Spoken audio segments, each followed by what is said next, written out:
Bonjour, Michel Biraud. Bonjour. Merci d'être avec nous. Vous êtes le directeur exécutif des achats pour le groupe Lidl. On entend cette guerre des prix qui est revenue.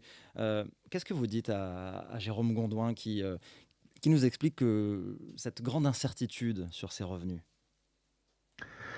Il a tout à fait raison. C'est vrai qu'on vit des périodes très compliquées au niveau de l'agriculture. Ils vivent des moments compliqués, mais le problème, c'est que ça fait des années et des décennies que ça dure. Donc tout le monde a eu beaucoup d'espoir quand la loi alimentation issue des États généraux de l'alimentation a vu le jour début janvier 2019. La loi Et Egalim. pendant 2 ans, Egalim, exactement. Et pendant 2 ans, ils attendaient. Et force est de constater que, il vient de le dire, l'éleveur, que 2020, finalement, il a touché moins que 2019. Ce qui est quand même dramatique, alors que chez nous, par exemple, ça fait quand même 3 ans consécutifs qu'on met de l'argent sur la table, notamment pour le lait.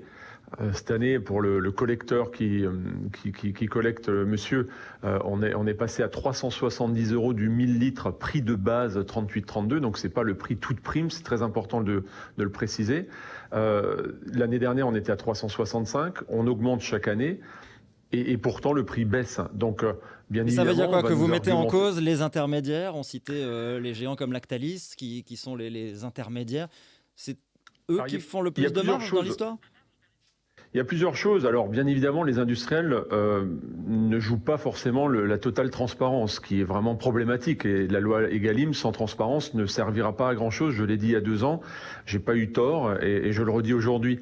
Donc, le problème, c'est qu'on va vous argumenter qu'il y a le mix produit, qu'il y a l'export.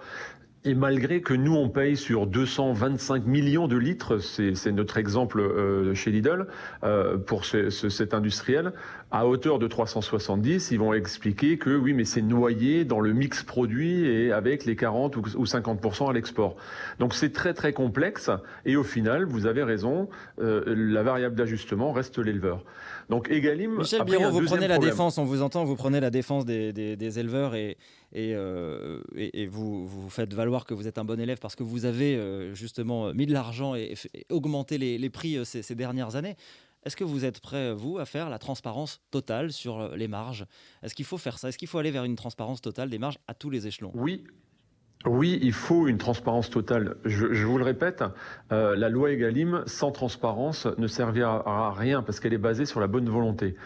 Il y a une chose qu'il faudrait inscrire à la loi. Moi, je pense de toute façon qu'il faut légiférer. Parce que sans loi et sans contrainte et sans sanction, ça ne fonctionnera pas.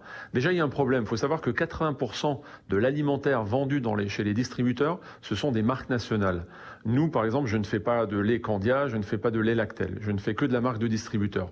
La négociation des marques nationales, les 80% dont je vous parle, est très complexe et est gérée et est régie par une loi qui s'appelle la loi de modernisation de l'économie.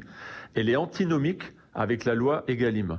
Donc les deux ne peuvent pas fonctionner. Donc soit il faut dépoussiérer d'urgence la loi de modernisation de l'économie, soit il Alors, faut les rassembler pour en faire ouais, une grande et belle loi qui enfin demande de la transparence et rémunère ouais. correctement les éleveurs.